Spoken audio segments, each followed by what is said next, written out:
আলাইকুম, স্বাগত জানাচ্ছি আরো একটা নতুন অ্যানালাইসিস ভিডিওতে। তো ভিডিও শুরুতেই যেমনটা দেখতে পাচ্ছেন যে গোল্ড আরো একটা নতুন all time high world record তৈরি করেছে। আসলে প্রতি মিনিটে প্রতি ঘন্টায় একটা করে নতুন রেকর্ড হচ্ছে গোল্ডের ক্ষেত্রে, বুলিশ ট্রেন্ডের, বিশেষ করে বুলিশ মুভমেন্ট দিচ্ছে বর্তমানে গোল্ড, এটা আপনারা নিশ্চয়ই জানেন। তো এই মুহূর্তে গোল্ড হচ্ছে, যেমন এই যে রানিং ক্যান্ডেলটা দেখতে পাচ্ছেন, এই ক্যান্ডেলেও কিন্তু একটা নতুন রেকর্ড হয়েছে, অর্থাৎ এই ক্যান্ডেলের লাস্ট প্রাইস হচ্ছে $3,869।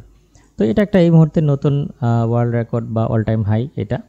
তো প্রশ্ন হচ্ছে গোল্ড আর কতটা আপ হতে পারে আজকের দিনে, কিংবা কতটা আপ হতে পারে, ডাউন হওয়ার কোনো রকম সম্ভাবনা রয়েছে কিনা। তো এই প্রশ্নের উত্তর খুঁজবো, ভিডিওটা স্কিপ না করে শুরু থেকে শেষ পর্যন্ত দেখতে থাকুন। শুরুতেই যদি ইকোনমিক ক্যালেন্ডার দেখে আসি, তাহলে দেখতে পাচ্ছি যে আজকের দিনে কিন্তু কিছু ডেটা রিলিজ হবে। যেমন এখানে ফেড কর্মকর্তা কথা বলবে। এছাড়াও যদি নিচের দিকে যাই, তাহলে আমরা দেখতে পাচ্ছি যে জব ওপেনিংয়ের ডেটাটা কিন্তু আজকে চলে আসবে, যা অত্যন্ত গুরুত্বপূর্ণ ভূমিকা রাখবে।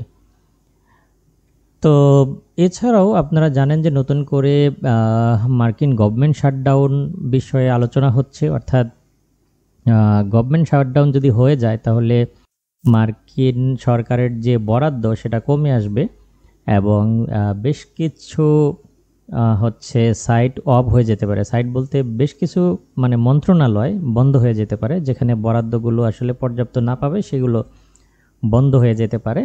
তো এই বিষয় নিয়ে নতুন করে উদ্বেগ তৈরি হয়েছে। এই বিষয়ে ডোনাল্ড ট্রাম্প গতকালকে মিটিং করেছেন, এবং সেই মিটিং কোনো আলোচনা বা কোনো সমঝোতা ছাড়াই হচ্ছে শেষ হয়েছে।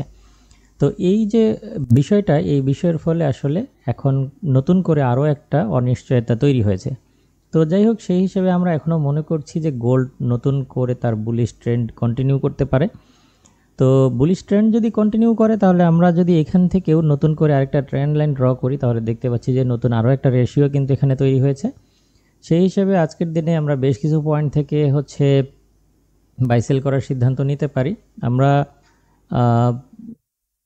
যদি অপেক্ষা করি কিছুটা, যে প্রাইস যদি হালকা কিছুটা ডাউন হয় এবং কিছুটা নিচে থেকে যদি নিতে পারি, তাহলে সেটা বেস্ট হবে। আজকের দিনের বেস্ট বাই পজিশন হতে পারে 3,853-র আশেপাশে। যদি এখানে পেয়ে যান তাহলে বায়ে থাকতে পারেন, যা প্রাইসকে আরও হাই করে দিবে এখান থেকে, বা বড় ধরনের একটা প্রফিট হয়তো বা পেতে পারেন।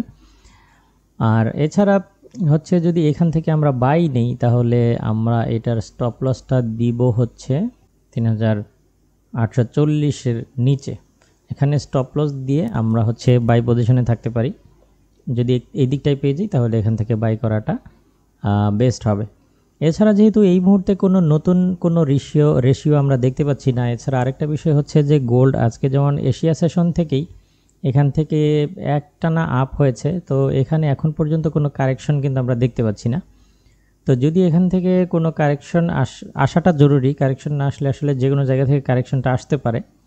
এছাড়াও বর্তমানে হচ্ছে বাইং প্রেশারে রয়েছে। বিষয়টা হচ্ছে যে কোনো জায়গা থেকে বাই করতে পারেন, তবে কারেকশন না আসলে হবে কি, একটু ড্রডাউন করার চান্সটা বেড়ে যায়। সো ড্রডাউনটা যেন না হয়, এই জন্য পরামর্শ থাকবে যে কিছুটা ডাউন হলে 3,850-53-র আশেপাশে যদি বাই করতে পারেন তাহলে বেস্ট হবে। আর আজকের দিনে একটা প্রশ্ন যেটা সবার মনে এই মুহূর্তে, যে কতটুকু আপ হতে পারে।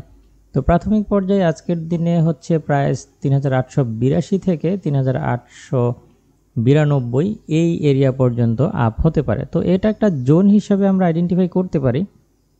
এটা একটা জোন হিসেবে যদি নেই, তাহলে এই জোন পর্যন্ত আসতে পারে। যদি এই জোন ভাঙতে ব্যর্থ হয়, তাহলে কিছুটা ডাউন হবে। সেই ক্ষেত্রে এই এরিয়া থেকে আপনারা সেলের চিন্তাভাবনা করতে পারেন।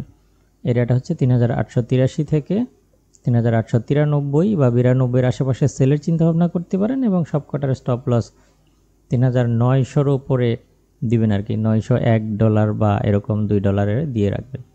ওকে, এখানে স্টপ লস দিয়ে আপনারা হচ্ছে এই এরিয়ায় পেলে সেলের চিন্তাভাবনা কিছুটা করতে পারেন। তবে আমার পরামর্শ থাকবে যে সেল থেকে খুব বেশি কিছু প্রত্যাশা করবেন না, অর্থাৎ সেলগুলো হবে সাময়িক সময়ের জন্য, জাস্ট স্ক্যাল্পিং করার জন্য, শর্ট টার্মের জন্য সেলগুলো হবে। সো আমরা চেষ্টা করব যে বাইয়ের দিকে থাকার জন্য। আমি অবশ্যই আপনাদেরকে বাই খোঁজার পরামর্শ দিচ্ছি, চেষ্টা করবেন যতটা সম্ভব যেন বাই সাইডে থাকতে পারেন। তো এই হচ্ছে মোটামুটি অবস্থা। তো এই সেটআপ অনুযায়ী আপনারা আপনাদের ট্রেডগুলো খুব সুন্দরভাবে ম্যানেজ করবেন এই প্রত্যাশায় আজকের ভিডিও এখানেই শেষ করছি। দেখা হবে নেক্সট ভিডিওতে। আল্লাহ হাফেজ।